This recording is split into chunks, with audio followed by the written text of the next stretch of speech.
California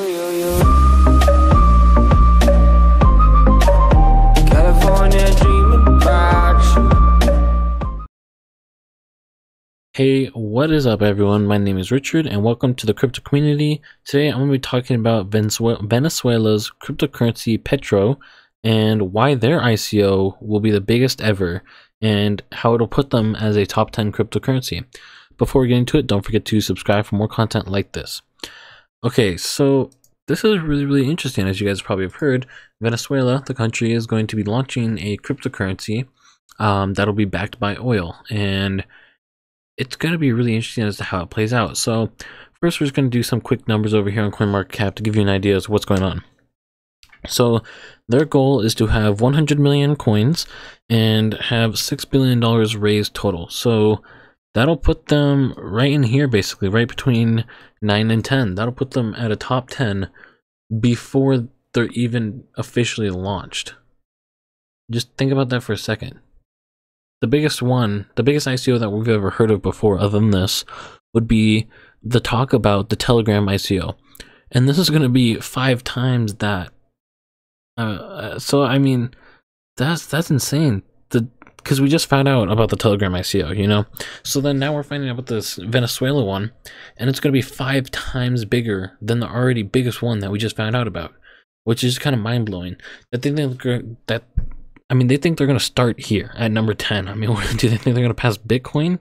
Venezuela? Really? I mean, it's interesting. So, basically, I have 2 articles up here that you guys can kind of read through. I'm just going to kind of switch through them as I go through some different numbers and whatnot real quick. But this cryptocurrency is going to be backed by oil. So each token will be backed by a single barrel of oil, which is kind of interesting. So it's going to be, so they're going to have 100 million barrels. And my first thought was, well, this economy is kind of trash. How much oil do they have? And if we hop over here, you can see they have enough oil. I mean, they have supposedly 300 billion barrels of oil because they produce tons and tons of oil. They're one of the highest oil producers in the world currently. So that's what, I mean, they have lots of oil. So it's very possible.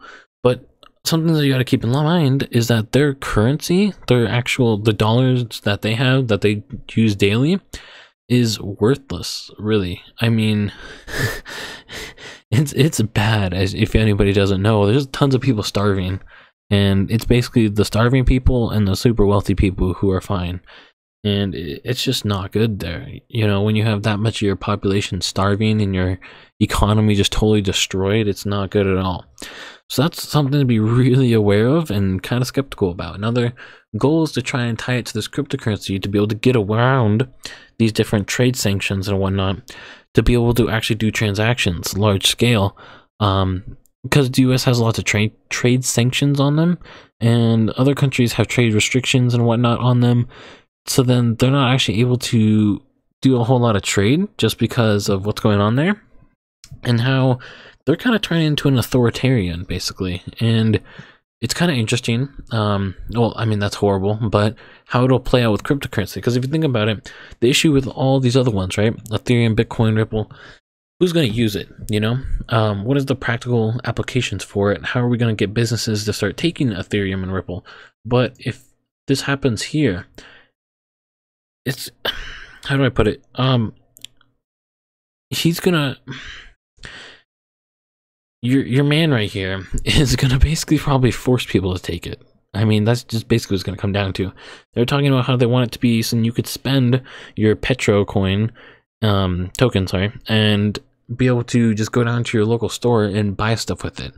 So their goal is to really, it seems like they're gonna force it just based on how the government runs. Is this gonna be forced to be used in different places, which is not how cryptocurrencies are meant to be used at all. The goal is decentralization, but I mean, if you're forcing people to use it, it's a weird situation. Honestly, it's really weird, and how it all plays out is I'm really skeptical about it because of these different points. You know, how the economy's broke, how they're basically probably going to force the people to use the cryptocurrency, so then there's more demand for the coins.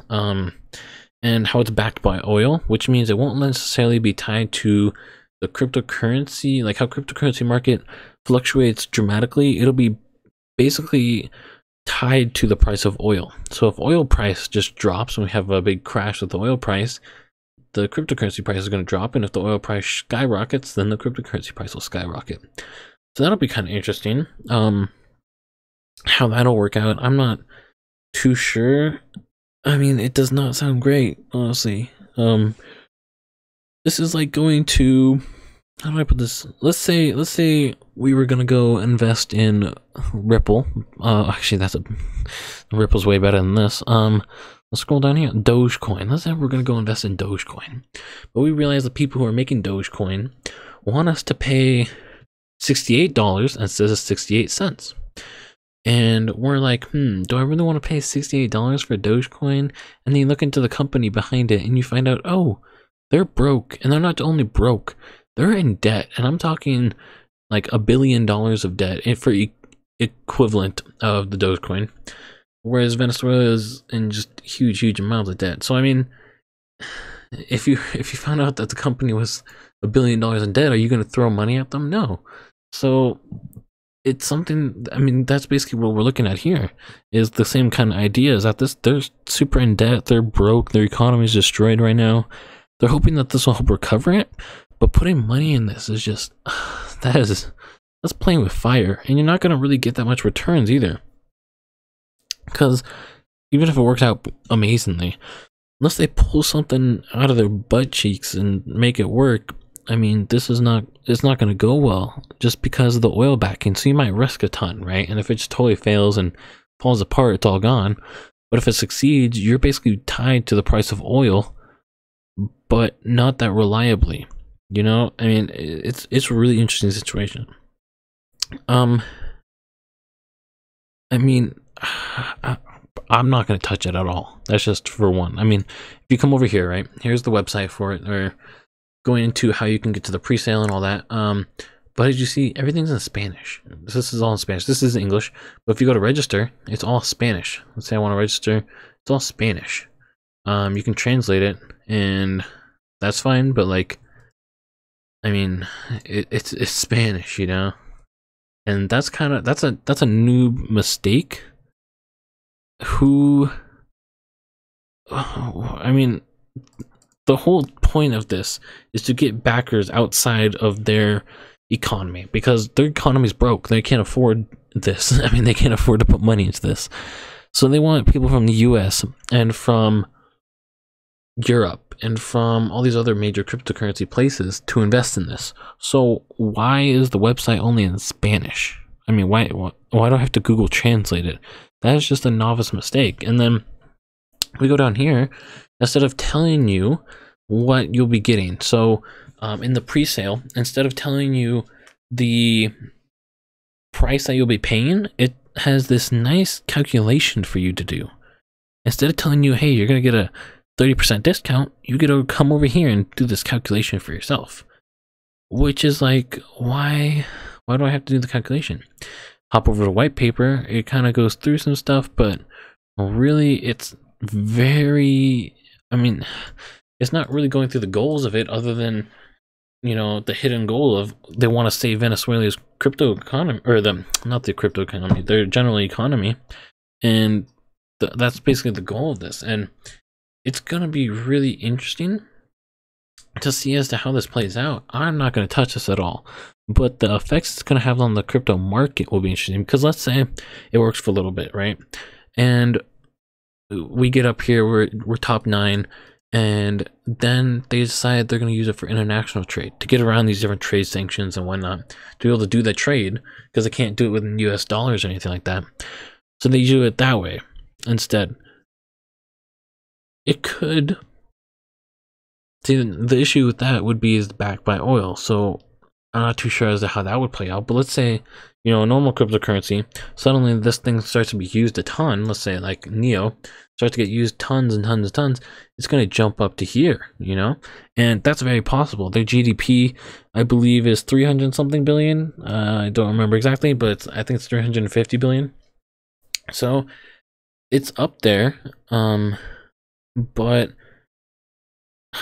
I mean, it's backed by oil on a extremely failing economy at this point in time.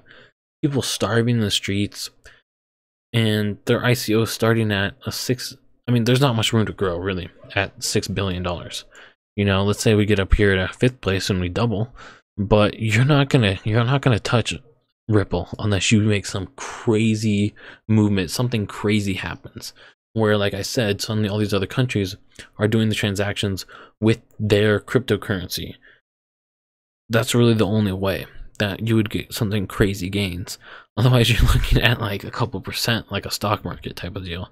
And we're not into cryptocurrency for a stock market type of return, or for something that's just centralizing, you know?